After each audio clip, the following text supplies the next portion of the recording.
Hello and welcome to the first launch episode of Cafe Khalij, Makha Al Khalij. And my first coffee companion for this season is Manishankar Prasad, whom I fondly also call Moniga. Uh, uh, First things first, he's a good friend and is also a fellow second generation Khaliji expat, so Gulf expat raised in Muscat. Uh, he's an environmental engineer by profession and is the author of an upcoming book by the name The Invisible Gulf. I'm not done yet. Uh, he has been very instrumental in charting out my way into Gulf Academia when last year I had enrolled myself in MA Gulf Studies at Exeter. So when this September I had formally submitted my thesis, he was the first person whom I sent the WhatsApp informing about the same. And after the customary congratulations, the first thing that he said to me was, Gulf is our inheritance of loss and yet our destiny. Now, this particular idea is going to be the dominant theme of our conversation today. And without further ado, I'll get him on board to explain to us what exactly does he mean by that. Ahlan wa Hi, sahlan. Assalamu alaikum. Walaikum Assalamu alaikum, salam. Sana. Thank you so Uh, much for coming on. it's my honor and an absolute pleasure to be here on the inaugural episode of this fabulous venture. It's much needed. Such conversations are more the merrier. As far as the region is our inheritance of loss, why I mentioned that actually, particularly in the WhatsApp text, is because whenever we think about the Gulf, and especially as we have grown up in the Gulf and we still work in the Gulf, in fact, uh, we think about the Gulf as a period of time which has to be born, which has to be lived, and at the end of the day, it will end, and we will head back to our home countries, home, home in inverted commas. Uh, what is this home? I often wonder, is it my passport address in Bombay? Is it the apartment in which I grew up in Muscat? Or is it an emotion inside me which really connects me to a shawarma, which I had in Al Fahidi?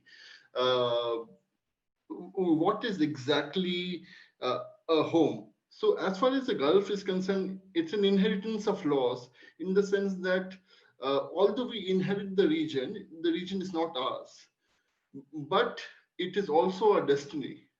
We can't escape the region at all. So this has been the theme of most of my writing over the past few years, and also for my upcoming book project, which I'm writing on the invisible Gulf. So this region has to be reclaimed from the gaze of the Western scholar, and that's what I'm trying to do.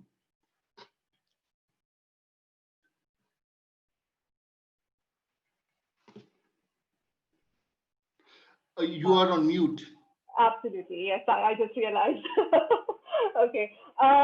Great. So, I mean, how did this idea, again, when exactly did this idea for the book came about? And how far are you into it? How far has the progress been? The the idea for the book germinated at least a decade and a half back when I was starting my undergrad in Muscat. Hmm. Hmm. The idea of the book really punctuated me because we as South Asians in the Gulf, and I wouldn't call myself an Indian at all because in the Gulf we interact with Pakistanis, with Bangladeshis, with Sri Lankans, with our artists from Manila. Uh, all the time we are expatriates essentially. Uh, we are not limited by a passport identity only. And this idea for Gulf basically came because I could see a lot of scholarship on the Gulf by North American, South Asian professors uh, who essentially come into the Gulf, do research for a few months, write a book, and head back. Or are academics in the Gulf who write a book, but essentially are not have not been raised in the Gulf, or in the ethos of the region. They basically come as ethnographers, spend a few months, and write up a book from a very Western human rights lens, which exactly does not uh, embrace the entirety of our experience, True. because most of these books are, are written from a very um, um, they're written from an angle which everybody's suffering. Hmm. Every migrant worker is suffering. Everybody is suffering. It is a region of extravagance, but it is a region of extreme unhappiness. Uh, when you walk down a street in Dubai or in Muscat or Kuwait City, do you see unhappiness all the time in the eyes of the worker, or in the eyes of the middle class migrant? The region is not only about pathos. The region is not only about remittances. The region is also about aspiration. The synonym of a migrant or an expat is aspiration. Yeah. So we have to look at the region through the lens of aspiration and hope Hmm. rather than pathos. And Yeah. my book project is essentially is grounded in the essentially in the philosophy that we have to write from our own experience, uh, from people of the region, and not leave our narratives to be written by Western scholars. Mhm. What were there any personal discoveries or anything that you would would like to mention? To I mean, as you say, a decade and a half, but then the whole writing process must be very recent. Uh, So what were the greatest difficulty in terms of your own research and or any any highlights that you feel that was quite revolutionary in a sense? the the highlights of the book are, I write a lot upon on food. I write a lot on chai, the biryani, the shawarma, the barber in the back alley. Uh, I write about the taxi drivers, the independent drivers, the second and third generation shop owner from Malappuram. I write about the figures who don't make it into the mainstream text of a book. I write I write about those people who don't even make it to the footnotes of a book.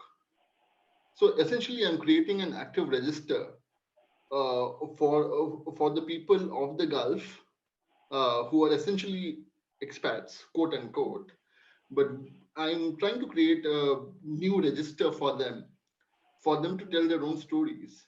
And these stories do not necessarily have to be about extreme pain and hurt. They can also be that I uh, I essentially arrived from Uttar Pradesh actually 15 years back. I had no education, but I built up everything from scratch. I now have a house in my village. I send my children to school, and I'm also saving up for a retirement. That can be a normal story, but these normal stories somehow seem to evade the literature. Hmm. Why are these stories not there in the literature? If these stories can be written about any other expat in any other part of the world, why can't these stories be written about people of the Gulf who work in the Gulf rather? Yes. So, are there any, specific GCC countries that you'll be focusing on, or is it going to be a pretty much a pan Gulf? I I am essentially I'm essentially writing about South Asian migrants. I speak Bangla, I speak Mm. Urdu as well. Okay. Yeah, it's because I believe that partition happened in India and Pakistan and Bangladesh. Pakistan did not happen in the Gulf. Pakistan and Bangladesh and India and the products of the post-colony of the partition Hmm. did not happen in the Gulf. In the Gulf, we are Hmm. all the same. Yeah. So So the impacts of the partition are not felt when we are interacting with fellow South Asians in the Gulf. Maybe after a Sharjah cricket match, yes, or an India Pakistan match, which is normally charged, which is the theater of the absurd normally, but Absolutely. I essentially think that these binaries are completely irrelevant. Yeah. Interesting. So let's get into some hardcore academic bites here. What other influences have been throughout your writing process? What other influences in terms of writing Mhm. from a purely academic sense? Mhm. I'm an ethnographer, so Yeah. I do a lot of participant living rather than participant observations. It's a phrase which has been coined by Anne Longwa, Mhm. cited in Idil Akinchi's research Uh-huh. on Emirati dressmaking as identity formation in the United Arab Emirates. Okay. So I use a lot of participant living. I Mhm. also believe a lot in semi-structured interviews and oral history interviews, Mhm. as well as doing a lot of archival work. Okay. And when I do archival work, the archival work is not only from the Gulf, but I Mhm. also read a lot of Indian Ocean history, along with histories from other parts of the world, because there are strands and nuggets which are there from the Gulf practically everywhere, which has to be tied in order to write up a comprehensive narrative of the region. Right. That's quite strange because I mean it's the most transient of all places, the Gulf, and somehow I mean you still are able to find connections with the Indian Ocean history is kind of quite intriguing. So what exactly has Because yeah. Indian Ocean history is a very relevant frame to look at the Mm-hmm. Gulf, because the Malabar was always connected to the Gulf in terms of Mm-hmm. trade. Also, Kutch was also very connected to the Gulf via trade. Yeah. Uh, so the But the contemporary demographics has really yeah, changed beyond recognition. So what connections are you still able to find, if one may ask? Absolutely. These kind of connections are there, but we also need to look at uh, recent connections as well, because a lot of African nationalities are working in the Gulf, Uh, uh, especially from East Africa, from Nigeria. Uh, I have I found folks from Cameroon, for example, driving in the Dubai taxi system, who are absolutely fascinating stories how they land up in Dubai. And these kind of threads are hardly seen in any kind of literature on the Gulf. mhm. Uh, so these strands have to be explored. Of course, I don't explore these strands in entirety in my book, but it is certainly in one of my chapters. Oh, great! All the best with the book. Hope that perhaps we are able to see it in print soon. Uh, what are the other upcoming projects, if you would let us know? I mean, what else have you been researching and writing on? I write for a lot of publications and a Mm-hmm. lot of media outlets. In Mm-hmm. fact, on the Gulf, especially regarding migration and future of work and technology.